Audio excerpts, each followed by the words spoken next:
Trastornos depresivos, grupo heterogéneo de trastornos anímicos caracterizados por estado de abatimiento e infelicidad, afecta a personas de todas las edades, provoca deterioro en las relaciones extrínsecas, trabajo, las actividades de ocio, las relaciones, la salud en general y la capacidad para desempeñar roles sociales. En ocasiones puede llevar al suicidio.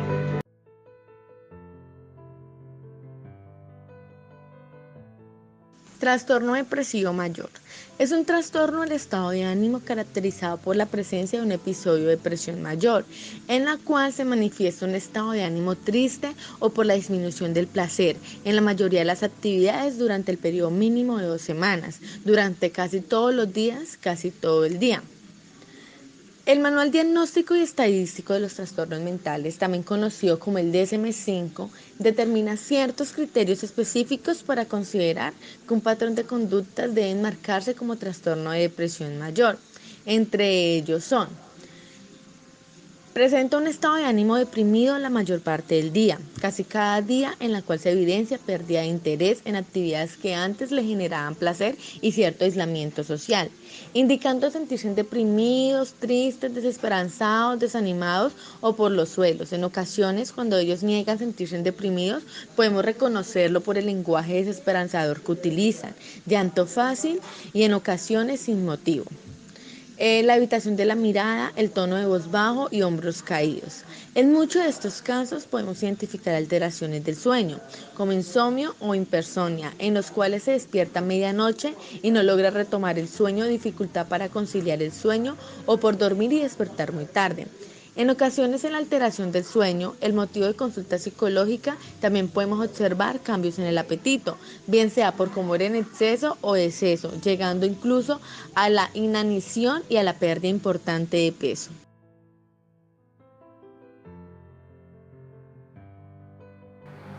Bueno, doctora, la siguiente paciente es una paciente femenina de 47 años, la cual ingresó a nuestro centro con un empeoramiento anímico, con ideación suicida. Esta paciente ha consumido alucinógenos, ese abuso lo consiguió desde el 2005 hasta el 2008. Después de su separación con su esposo, todo le daba igual, empezó a abusar del alcohol durante 2 años y pues con un empeoramiento en los últimos meses. Su modalidad de ingreso es voluntario, con atención y tratamiento desde el 20 de febrero. La paciente pues hace un tiempo abandonó su medicación, ella inició un tratamiento, duró 4 meses y la abandonó, no la continuó.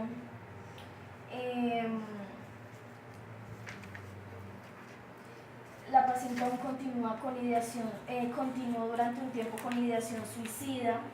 Luego de que ingresó se le realizó una serie de evaluaciones y se evidenció que es una persona con ideación minusválida, con culpa, baja tolerancia, frustración. Tenemos que tener en cuenta de que tiene antecedentes familiares de suicidio, un tío se suicidó, además el papá y la hermana sufren de depresión. En su evolución clínica, durante su hospitalización se inició de forma gradual con tratamiento en escitaloplasma, lorazepam, y se aprecia su mejoría anímica progresiva con buena adaptación a la dinámica de la unidad. Y pues se le ha dado permisos a su domicilio, el cual pues se ha comportado adecuadamente. Se realiza una crítica total con la ideación de suicidio, verbalizando los planes de futuro a corto plazo, mediano plazo, es más coherente, realista, se adapta un poco más, y sus centros de convivencia familiar y en su plano familiar ha mejorado bastante. Acepta la convivencia de proseguir con su tratamiento ambulatorio. Dada la buena evolución, se decide darle de alta del hospital en los 20 días, de acuerdo con el paciente y su familia. Evolución clínica. Durante su hospitalización se inicia de forma gradual el tratamiento con escitalopram y lorazepam. Evolución clínica. Se aprecia una mejoría anímica progresiva con buena adaptación a la dinámica de la unidad y a los permisos en su domicilio. Realiza crítica total de la ideación de suicidio, verbalizado planes de futuro a corto y mediano plazo, coherentes, realistas y adaptativos, centrados en la convivencia familiar y en el plano laboral. Acepta la convivencia de proseguir el tratamiento a nivel ambulatorio. Dada la buena evolución, se decide alta hospitalaria a los 20 días del ingreso, de acuerdo con el paciente y su familia.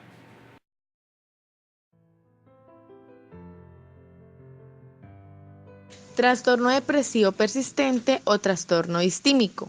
Es considerado una afección afectiva crónica que se distingue porque la persona experimenta de manera permanente un estado de ánimo depresivo y melancólico y muy poca autoestima. El síntoma que más lo caracteriza es la experimentación por parte del paciente de un estado persistente de desmoralización, desazón o pena y desconsuelo, el cual perdura durante al menos 2 años.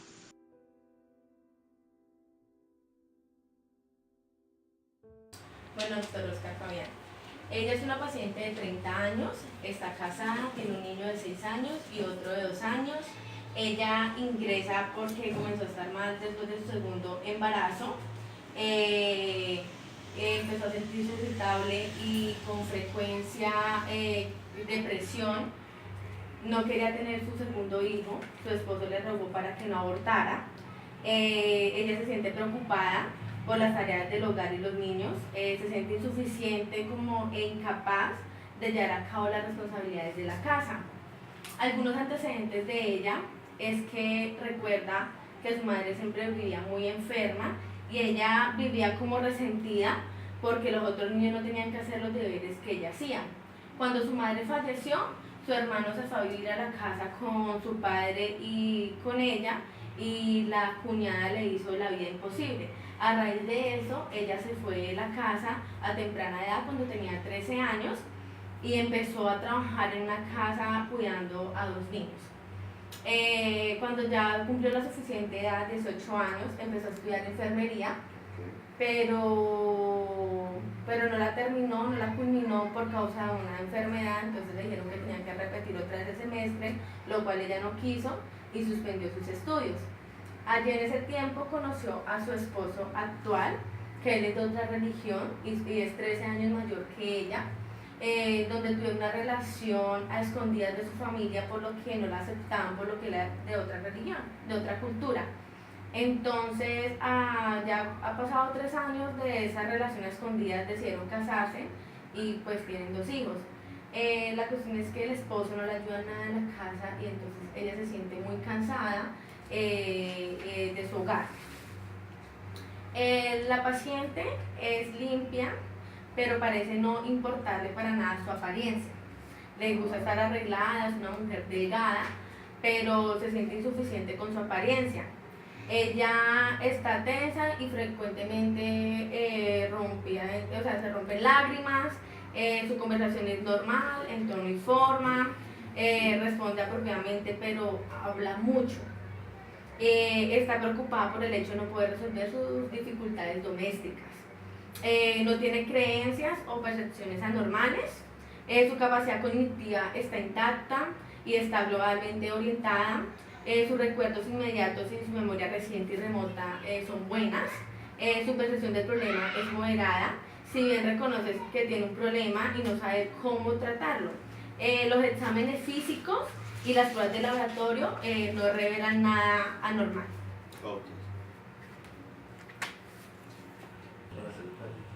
Se internó a la paciente para liberarla del estrés de la casa. Gradualmente se relajó y comenzó a interesarse por su apariencia otra vez. A pesar de las presiones para que regresara a la casa donde su esposo tenía dificultad para cuidar a los niños, está acá durante casi 2 semanas. En este tiempo su estado de ánimo mejoró y ella y su esposo pudieron conversar sobre algunos de los problemas que tenían. Se le dará de alta hoy, pero con un plan de seguimiento para pacientes externos para ella y su esposo. Ambos llegaron a un acuerdo para aumentar la ayuda en casa y para estar un tiempo solos sin los hijos cada semana.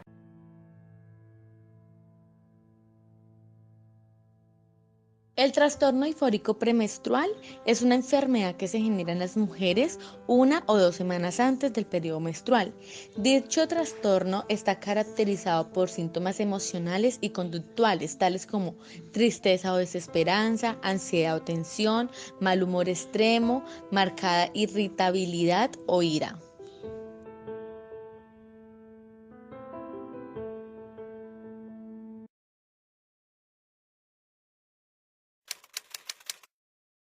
A los 27 años ya no pude más. Saqué Clorox, le agregué criolina y me la tomé de un sorbo.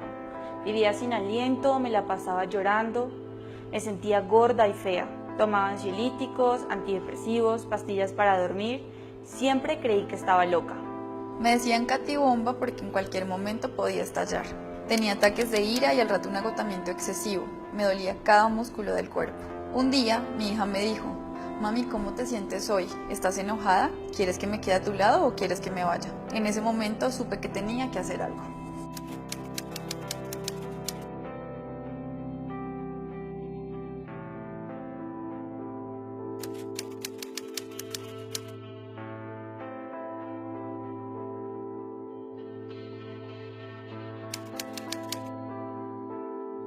Es una enfermedad tan compleja que afecta hasta la cabeza. Yo era depresiva, ansiosa y bipolar. Estuve buscando médicos en Colombia y no los encontré. Hay algunos ginecólogos especialistas en el síndrome que te manejan con anticonceptivos porque piensan que es un problema hormonal. Como en la mayoría de los casos, ningún médico dio con el diagnóstico hasta que leí cientos de historias en internet, gracias a las cuales descubrí que mi problema era una inflamación en el útero.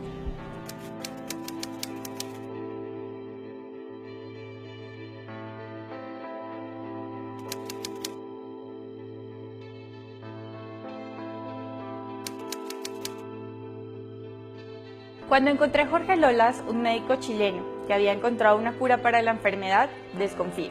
Pero busqué en internet y había muchas mujeres que hablaban del éxito de su procedimiento, así que viajé a Chile. Después de casi 2 meses de tratamiento, sentí que me habían abierto los ojos al mundo. Viajé desde el Amazonas a visitar al doctor Christian Bauerman, uno de los aprendices del doctor Lolas en Perú. Me dijo: tú no estás loca, una enfermedad te intoxicó el cuerpo. Hizo 7 infiltraciones de antibiótico y mi vida ha cambiado por completo.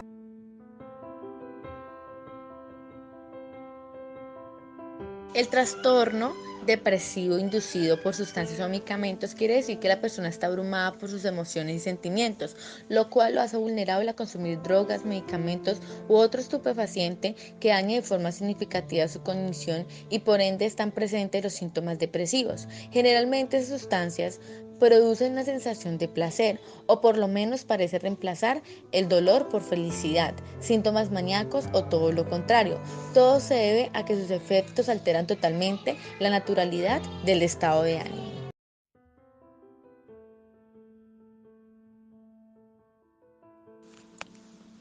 El trastorno bipolar. El trastorno bipolar es una enfermedad orgánica crónica que actúa sobre los mecanismos que regulan las emociones. Es una alteración de los mecanismos bioquímicos y eléctricos que regulan la actividad cerebral. Esta alteración produce altos y bajos desproporcionados o sin mantener ninguna relación con los acontecimientos de la vida. Esas alteraciones afectan a los pensamientos, a los sentimientos, a la salud física, al comportamiento y al funcionamiento cotidiano.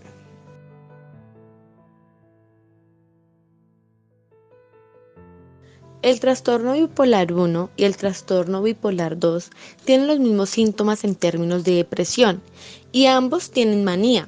La diferencia entre estos dos diagnósticos es el tipo de manía que experimenta cada persona. El bipolar 1 padece de manías fuertes, mientras que el bipolar 2 sufre de hipomanía.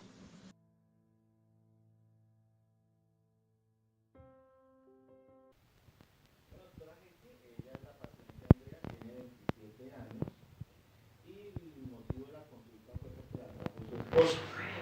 Resulta que hace aproximadamente un mes tuvo una discusión con él.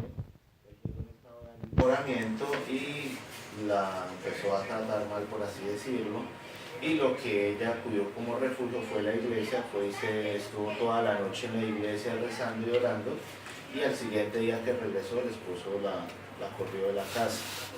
Buscando ayuda fue donde su progenitora y su padre y hermanos, pero estos, al ver su obsesión frente a lo que es el cultismo de la iglesia como tal, entonces lo que hicieron fue devolvérsela nuevamente al esposo, y el esposo, viendo que no se iba a hacer cargo de ella, lo que hace es traerla acá al Instituto de Salud Mental.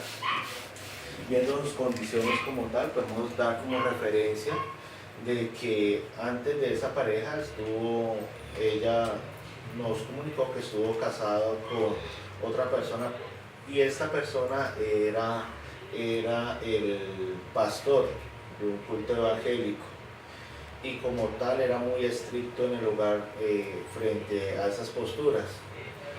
Entonces es tan así que ella le puede decir, ya que tiene memorizado en gran parte lo que es la Biblia. Entonces, y tenemos como esta clase de obsesión con ella frente a lo que es la religión. Como tal, como usted la ve, eso sí tenemos los datos actuales, que es una paciente que es prolijamente vestida y aún más, viste aún siendo elegante. Se le notaba que se encontraba exaltada, irritada y gritaba agresivamente. Hablaba demasiado y su conversación era difícil de seguir porque iba demasiado rápido. Cambiando de un tema a otro, se creía superior a los demás, los que estaban celosos de ella por su voz y su belleza. Su inteligencia era superior a lo normal y sentía más fuerte y saludable que nunca. Se distraía con facilidad, pero estaba totalmente orientada con respecto al tiempo, al espacio y a su persona. No mostraba falta de memoria u otras funciones cognitivas, y física y neurológicamente y pruebas de laboratorio eran totalmente normales. ¿Listo? Seguimos con el siguiente paciente, por favor. Conclusión del caso. Al ser internada, la paciente hacía 2 días que estaba irritable, con humor expansivo y marcaba verborragia, hiperactividad, insomnio y aparente grandiosidad, aunque no de carácter delirante. No se observan síntomas psicotópicos, como había signo de etiología orgánica, ni en particular de hipertiroidismo. No se sospechó de consumo de sustancias psicoactivas. El episodio, por lo tanto, coincide con los criterios sintomatológicos de manía, síntomas psicopatológicos, y su gravedad avala este diagnóstico. Aún así, su duración fuera menor de 1 semana porque se necesitó una internación. También hubo otro episodio afectivo en el pasado, depresión leve a moderada, por lo que el diagnóstico es trastorno bipolar, episodio actual maníaco sin síntomas psicóticos.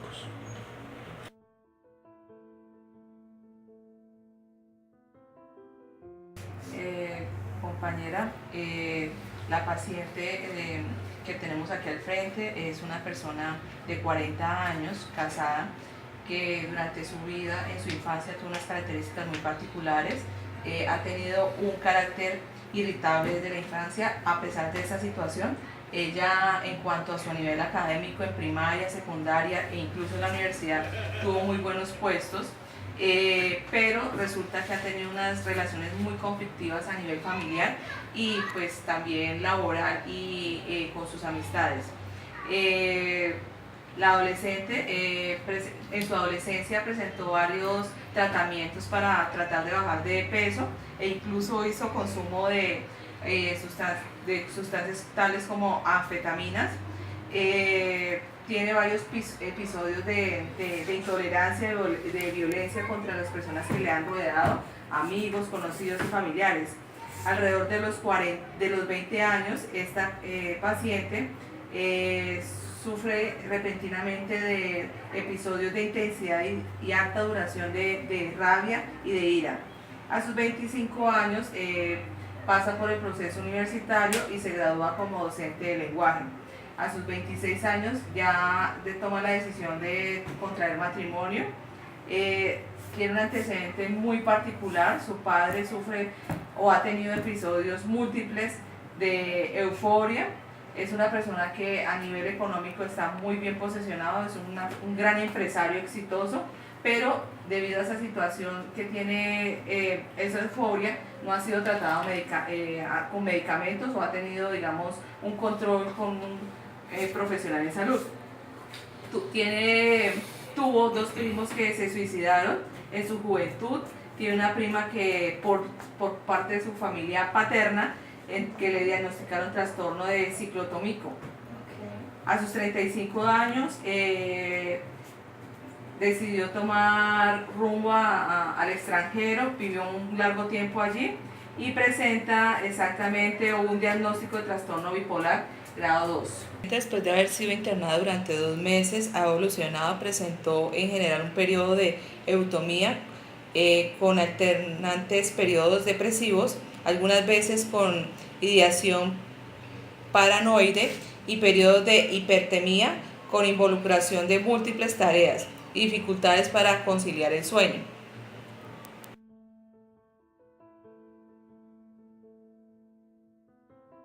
Trastorno ciclotímico.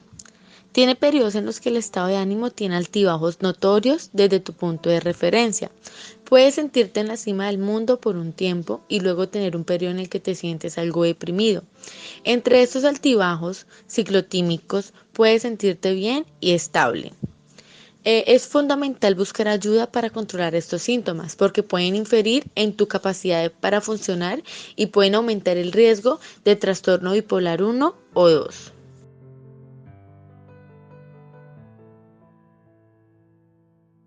Es importante distinguir el trastorno ciclotímico de un trastorno bipolar. El trastorno bipolar es de mayor gravedad, pues sus síntomas son más severos.